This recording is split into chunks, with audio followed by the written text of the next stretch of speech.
आचार्य चाणक्य के जीवन की एक प्रारंभिक घटना से उनके चरित्र का बहुत सुंदर खुलासा होता है। एक बार वे अपने शिष्यों के साथ तक्षशिला से मगध की ओर आ रहे थे। मगध का राजा महानंद उनसे द्वेष रखता था। वह एक बार भरी सभा में चाणक्य का अपमान कर चुका था। तभी से उन्होंने संकल्प लिया था कि वे मगध के सम्राट महानंद को पद से नीचे उतार कर ही अपनी शिखा में गांठ बांधेंगे।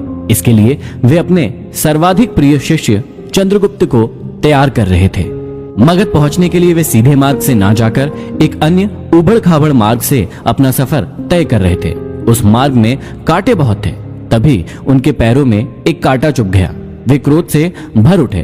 तत्काल उन्होंने अपने शिष्यों से कहा, उखाड़ फेंको इन नागफनों को, एक भी शेष नहीं रहना चाहिए। उन्होंने तब उन कांटों को ही नहीं उखाड़ा, उन कांटों के वृक्षों की जड़ों में मही डाल दिया ताकि वे दोबारा न उग सके।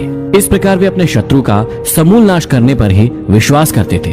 वे दूसरों के बनाए गए मार्ग पर चलने में कभी भी विश्वास नहीं करते थे। वे अपने द्वारा बनाए गए मार्ग पर ही चलने में विश्वास करते थे। आशा करता हूँ इन अध्यायों को सुनने के बाद आप भी अपनी जिंदगी में अपने मार्ग खुद तैयार करें, अपने ऊपर विश्वास करें और अपनी जिंदगी में आगे बढ़े। तो चलिए प्रारंभ करते हैं। प्रथम अध्याय में श्री चाणक्य श्री विष्णु भगवान को नमन करते हुए समझाते हैं कि राजनीति में कभी कभी कुछ कर्म ऐसे दिखाई पड़ते हैं जिन्हें देखकर सोचना पड़ता है कि यह उचित हुआ या अनुचित, परंतु जिस अनीतिकारी से भी जन कल्याण होता हो अथवा धर्म का पक्ष प्रबल होता हो तो उस अनैतिक कार्य को भी नीति सम्मत ही माना जाएगा। उदाहरण के रूप में महाभारत के युद्ध में युधिष्ठिर द्वारा अश्वत्थामा की मृत्यु का उद्घोष करना यद्यपि नीति विरुद्ध था, पर नीति कुशल योगीराज कृष्ण ने इसे उचित माना था, क्योंकि वे गुरु द्रोणाचार्य के विकट संहार से अपनी सेना को बचाना चाहते थे। आगे चाणक्य समझाते हैं कि मूर्ख छात्रों को पढ़ाने से, दुष्ट स्त्री के पालन पोषण से और दुखियों के साथ संबंध रखने से बुद्धिमान व्यक्ति भी दुखी होता है। इसका मतलब यह नहीं है कि मूर्ख शिष्यों को कभी उचित उपदेश नहीं देना चाहिए। समझाने का तात्पर्य यह है कि पतित आचरण वाली स्त्री की संगति करना तथा दुखी मनुष्यों के साथ समागम करने से विद्वान तथा भले व्यक्ति को दुख ही उठाना पड़ता है। वास्तव में शिक्षा उसी इंसान को दी जानी चाहिए जो सुपात्र हो। जो व्यक्ति बताई गई बातों को ना समझे उसे परामर्श देने से कोई लाभ नहीं है। मूर्ख व्यक्ति को शिक्षा देकर अपना समय ही नष्ट किया जाता है। यदि बात दुखी व्यक्ति के साथ संबंध रखने की है तो दुखी व्यक्ति हर पल अपना ही रोना रोता रहता है। इससे विद्वान व्यक्ति की साधना और एकाग्रता भंग हो जाती है। आगे श्री चाणक्य हमें समझाते हैं कि दुष्ट स्त्री, छल करने वाला मित्र, पलटकर तीखा जवाब देने वाला नौकर तथा जिस घर में सांप रहता हो उस घर में निवास करने वाले गृह स्वामी की मौत में संशय ना करे, वह निश्चित ही मृत्यु को प्राप्त होगा। घर में यदि दुष्ट और दुष्चरित्र वाली पत्नी हो तो उस पति का जीना ना जीना बराबर ही है।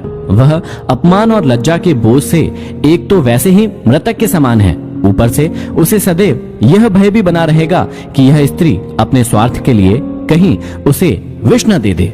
दूसरा, यदि उस गृह स्वामी का मित्र भी दगाबाज हो, धोखा देने वाला हो तो ऐसा मित्र आस्तीन का सांप होता है। वह कभी भी अपने स्वार्थ के लिए उस गृह स्वामी को ऐसी स्थिति में डाल सकता है जिससे उबरना उसकी सामर्थ्य से बाहर की बात होती है। तीसरा, घर में यदि नौकर बदजुबान हो, बात बात में झगड़ा करने वाला हो, पलटकर तीखा जवाब देने वाला हो तो समझ लेना चाहिए कि ऐसा नौकर निश्चित रूप से घर के भेद जानता है, और जो घर के भेद जान लेता है वह उसी तरह से घर बार का विनाश कर सकता है जैसे विभीषण ने घर में भेद करके रावण का विनाश करा दिया था।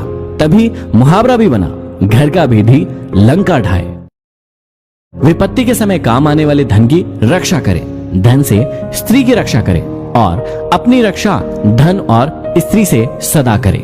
अर्थात संकट के समय धन की जरूरत सभी को होती है, इसलिए संकट काल के लिए धन बचाकर रखना उत्तम होता है। धन से अपनी पत्नी की रक्षा की जा सकती है। अर्थात यदि परिवार पर कोई संकट आए तो धन का लोभ नहीं रखना चाहिए, परंतु यदि अपने ऊपर कोई संकट आ जाए तो उस समय उस धन व स्त्री दोनों का ही बलिदान कर देना चाहिए। आगे श्री चाणक्य कहते हैं कि आपत्ति से बचने के लिए धन की रक्षा करें, क्योंकि पता नहीं कब आपदा आ जाए और लक्ष्मी तो चंचल है। संचय किया गया धन कभी भी नष्ट हो सकता है। श्री चाणक्य कहते हैं कि जिस देश में सम्मान नहीं, आजीविका के साधन नहीं, बंधु बांधव अर्थात परिवार नहीं और विद्या प्राप्त करने के साधन नहीं, वहां हमें कभी भी नहीं रहना चाहिए। अगले श्लोक में श्री चाणक्य कहते हैं कि जहां धनी, वैदिक ब्राह्मण, राजा, नदी और वैद्य ये 5 ना हो, वहां एक दिन से भी ज्यादा नहीं रहना चाहिए। भावार्थ यह है कि जिस जगह पर इन 5 का अभाव हो, वहां मनुष्य को एक दिन भी ठहरना उत्तम नहीं होगा। जहां धनी व्यक्ति होंगे वहां व्यापार अच्छा होगा, जहां व्यापार अच्छा होगा तो वहां आजीविका के साधन भी अच्छे होंगे। जहां श्रुतियों अर्थात वेदों के ज्ञाता ब्राह्मण होंगे, वहां मनुष्य जीवन के धार्मिक तथा ज्ञान के क्षेत्र में भी विस्तृत रूप से फैले हुए होंगे। जहां स्वच्छ जल की नदियां होंगी, वहां जल का अभाव नहीं रहेगा, और जहां कुशल वैद्य होंगे, वहां बीमारी पास में नहीं आ सकती। आगे श्री चाणक्य कहते हैं कि जहां जीविका, भय, लज्जा, चतुराई और त्याग की भावना ये 5 चीज ना हो, वहां के लोगों का साथ कभी ना करें। श्री चाणक्य कहते हैं कि जिस स्थान पर जीवन यापन के साधन ना हो, जहां सदैव भय की परिस्थिति बनी रहती हो, जहां लज्जाशील व्यक्तियों की जगह बेशर्म और खुदगर्ज लोग रहते हो, जहां कला कौशल और हस्तशिल्प का सर्वदा अभाव हो और जहां के लोगों के मन में जरा भी त्याग और परोपकार की भावनाएं ना हो, वहां के लोगों के साथ ना तो रहें और ना ही उनसे कोई व्यवहार रखें। श्री चाणक्य कहते हैं कि नौकरों को बाहर भेजने पर, भाई बंधुओं को संकट के समय तथा दोस्तों को विपरीत परिस्थितियों में और अपने स्त्री को धन के नष्ट हो जाने पर परखना चाहिए, अर्थात उनकी परीक्षा लेनी चाहिए। चाणक्य ने समय समय पर अपने सेवकों, भाई बंधुओं, मित्रों और अपनी स्त्री की परीक्षा लेने की बात कही है। समय आने पर ये लोग आपका किस प्रकार साथ देते हैं या देंगे, इसकी जांच उनके कार्यों से ही होती है। वास्तव में संसार में मनुष्य का संपर्क अपने सेवकों, मित्रों और अपने निकट रहने वाली अपनी पत्नी से होता है। यदि ये लोग छल करने लगे तो जीवन दुभर हो जाता है। इसलिए समय समय पर इनकी जांच करना जरूरी है कि कहीं ये आपको धोखा तो नहीं दे रहे हैं। आगे समझाते हैं कि बीमारी में, विपत्ति काल में, अकाल के समय, दुश्मनों से दुख पाने या आक्रमण होने पर, राज दरबार में और शमशान भूमि में जो साथ रहता है वही सच्चा भाई बंधु अथवा मित्र होता है। श्री चाणक्य समझाते हैं कि जो अपने निश्चित कर्मों तथा वस्तु का त्याग करके अनिश्चित की चिंता करता है, उसका अनिश्चित लक्ष्य तो नष्ट हो ही जाता है, निश्चित भी नष्ट हो जाता है।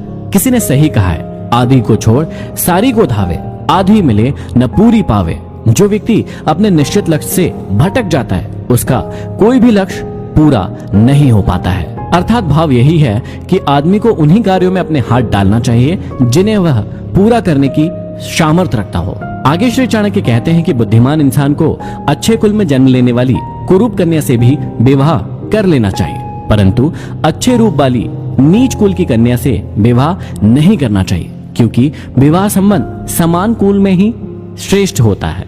लंबे नाखून वाले हिंसक पशुओं, नदियों, बड़े बड़े सिंग वाले पशुओं, शस्त्रधारियों, स्त्रियों और राज परिवारों का कभी भी विश्वास नहीं करना चाहिए। श्री चाणक्य कहते हैं कि पुरुषों की अपेक्षा स्त्रियों का भोजन दुगना, लज्जा चौगनी, साहस 6 गुना और काम 8 गुना अधिक होता है। इन बातों का हमेशा ध्यान रखना चाहिए। ये था भाग 1।